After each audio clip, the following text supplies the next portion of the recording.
ഹരേ കൃഷ്ണ, ജയ ശ്രീ രാധേ രാധേ. ഈ ഭൂമിയിൽ ഞങ്ങൾക്ക് ഏറ്റവും കൂടുതൽ പോവാൻ ഇഷ്ടമുള്ള ഒരിടം ഏതാണെന്ന് ചോദിച്ചാൽ അത് മൈസൂർ ശ്രീ ചാമുണ്ടേശ്വരി ക്ഷേത്രമാണ്. എത്ര പോയാലും മതി വരാത്ത ഒരിടം. ആദ്യമായിട്ട് ആ ചാമുണ്ഡി ക്ഷേത്രത്തിൽ പോയപ്പോൾ ഉണ്ടായിട്ടുള്ള അതേ പുതുമയും അതേ അനുഭൂതിയുമാണ് എപ്പോൾ അവിടെ പോയാലും ഞങ്ങൾക്ക് ഉണ്ടാവുക.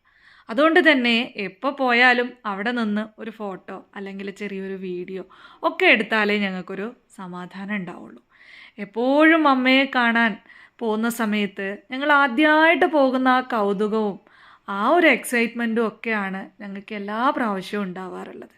അപ്പോൾ നമ്മുടെ ഉള്ളിൽ ആ ഭഗവതിയോട് അത്രയും സ്നേഹം ഉണ്ടെങ്കിൽ, അല്ലെങ്കിൽ ആ ഭഗവതി ഇല്ലാതെ ഈ പ്രപഞ്ചത്തിൽ നമ്മളെ രക്ഷിക്കാൻ, നമ്മളെ സ്നേഹിക്കാൻ, നമ്മളെ സപ്പോർട്ട് ചെയ്യാൻ ആരും ഇല്ല എന്നൊരു തോന്നൽ നമുക്കുണ്ടാവുമെങ്കിൽ തീർച്ചയായിട്ടും ഓരോ ദിവസവും അല്ലെങ്കിൽ കണ്ടുമുട്ടുന്ന ഓരോ നിമിഷങ്ങളും അത്യന്തം സുന്ദരമായിരിക്കും.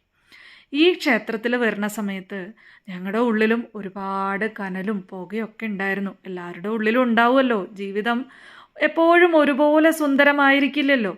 പ്രശ്നങ്ങളില്ലാത്ത ആളുകൾ ഈ ഭൂമിയിൽ ഉണ്ടാവില്ല.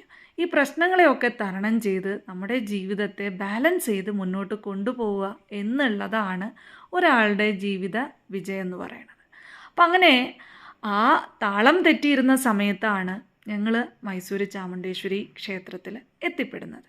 ഇവിടെ എത്തിയതിന് ശേഷം ഞങ്ങളുടെ ഉള്ളിലുള്ള ആ കനലും പുകയും ഒക്കെ നീക്കി ഭഗവതി ഞങ്ങളെ ക്രിസ്റ്റൽ ക്ലിയറാക്കി എന്ന് തന്നെ വേണം പറയാൻ. അത്രയും പരിശുദ്ധമാണ് മനസ്സിപ്പോൾ. ഒന്നിനെക്കുറിച്ചുള്ള വേവലാതിയും ഒന്നിനോടുമുള്ള ആസക്തിയും ഒന്നുമില്ല. ഓരോ ദിവസവും ആ ഭഗവതിയെ സേവിക്കാനുള്ളതായാണ് ഞങ്ങൾ കണക്കാക്കുന്നത്. അപ്പോൾ നിങ്ങളുടെ ഉള്ളിലും എന്തെങ്കിലുമൊക്കെ കനലും പുകയൊക്കെ ഉണ്ടെങ്കിൽ അതൊക്കെ ആ ഭഗവതിക്ക് സമർപ്പിച്ചോളൂ. ആ ഭഗവതി തീർച്ചയായിട്ടും നിങ്ങളെ രക്ഷിക്കും. ഇപ്പോൾ ആ ഭഗവതിക്ക് സമർപ്പിക്കാനുള്ള താമരപ്പൂക്കൾക്കുള്ള ഇടം മാത്രമേ ഞങ്ങളുടെ ഹൃദയത്തിലുള്ളൂ. ഇതുപോലെ സുന്ദരമായ താമരപ്പൂക്കൾ നിങ്ങൾക്കും സമർപ്പിക്കാൻ സാധിക്കട്ടെ.